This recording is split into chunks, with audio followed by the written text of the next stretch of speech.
Question में है कि एक पर्सन था, ही बायस 3 आर्टिकल PQR, मुझे नहीं पता PQR कौन थे, ₹4,3330। ठीक है, इसने 3 आर्टिकल खरीदे हैं, इतने रुपए के, टोटल कॉस्ट है तीनों का। ठीक है, if P cost 25% more than R, P का कॉस्ट जो है इज ग्रेटर देन है R by 25%, and R cost 20% more than Q था उसका 20% ज़्यादा है, R जो है 20% ज़्यादा है Q से, then what is the cost of P का कॉस्ट बताना है आपको, इसका फाइंड करना है। देखो ऐसे क्वेश्चन में अप्रोच क्या रहती है, जो सब देखो P किस पे डिपेंड कर रहा है, P किस पे डिपेंड कर रहा है R पे, R किस पे डिपेंड कर रहा है Q पे, Q किसी पे डिपेंड नहीं कर रहा। तो बेस्ट अप्रोच ये है कि आप P को लेट करो, Q को लेट करो जो किसी पे डिपेंड नहीं कर रहा, और Q को भी ऐसे लेट करो ताकि देखो 25% क्या होता है, किसी का भी 25% क्या होता है 1/4 होता है ना 25%, और 20% कितना होता है 1/5, ये होता है ना 25/100 करूंगा तो 1/4 आता है, और 20/100 करूंगा तो ये आप देख लेना। ठीक है, अब क्या करना है भाई, मुझे पता है इसका 1/5 करना है, 1/5 करूंगा तभी तो ये आएगा। R क्या है, R क्या है 1/5 ज्यादा है। सपोज करो मैं Q को 5x ले लूं,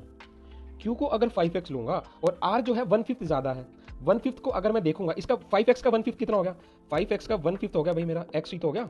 x, यानी कि ये मुझे बोल रहा है R जो है, देखो मैंने क्या लेट किया, मैंने Q लेट किया मैंने 5x, R जो है x ज्यादा हुआ ना, 1/5 ज्यादा था, तो R कितना आ गया मेरा 5x plus x which comes out to be 6x। इसी वे में P कितना हुआ, P is greater than R by 1/4। भाई इसका 6x का 1/4 क्या होगा, 2 2 4, 2 2 3, तो 3/2x, अगर इसमें मैं सिंप्लीफाई करना चाहूंगा तो 1.5x, तो P कितना होगा, P is greater than R by 1.5x, यानी कि 6x प्लस इसको 3/2x भी लिख सकता हूँ अपॉन 1, तो कितना हो गया 2 एलसीएम, 2 और 6 दूनी 12 प्लस 3 15, तो क्या होगा 15x by 2 is comes out to be P। अब मुझे दिया है भाई इनका सम दिया है, P कितना था मेरा, P था 15x बाय 2, अभी तो देखा ना 15x बाय 2 प्लस Q कितना है भाई मेरा, Q है मेरा R कितना है मेरा 6x, P और Q कितना है 5x, PQR कितना हो गया, Q कितना हो गया 5x, ठीक है, और वो 6x हो गया, which comes out to be 3330। इतना क्लियर है। अब इसका सम कितना हो गया भाई, 6 और 5 11, तो अगर मैं इसको मिटाकर 11 लिख दूं तो कोई दिक्कत है, यहाँ पर 11 आ गया, 11x अपॉन 1। अब इसका एलसीएम ले लो, इसका एलसीएम लेता हूँ तो क्या जाएगा, 2 एलसीएम आया, तो 15x का 15x सेम प्लस 11 दूनी 22x अपॉन 2। ठीक है, तो ये कितना आ गया मेरा 15 और 5 2 7 35, 37x आ गया,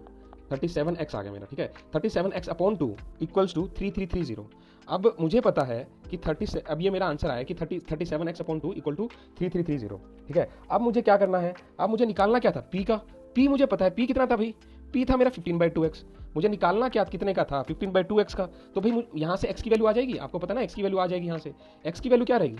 जब 37/2x इक्वल टू 3330 है, तो x कितना आ गया भाई मेरा, x को अगर मैं देखूंगा तो x आ गया मेरा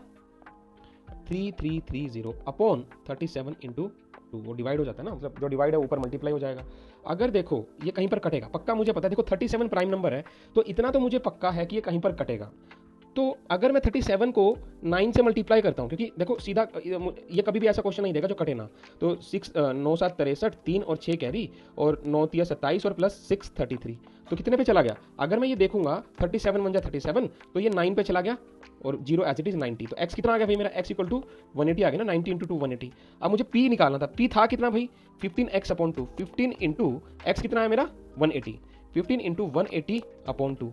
अगर इसको काटूंगा तो 90, तो 15 इसको मल्टीप्लाई करूंगा तो 15 निमा 135। ठीक है, 1350 आने वाला है answer, which comes out to be D is the right option. तो क्या आ जाएगी कॉस्ट, बस ये ध्यान रखो कि कैसे मूव करना आपको, कि Q लेट करना था ना कि P लेट करना था, तो उसको सिंप्लीफाई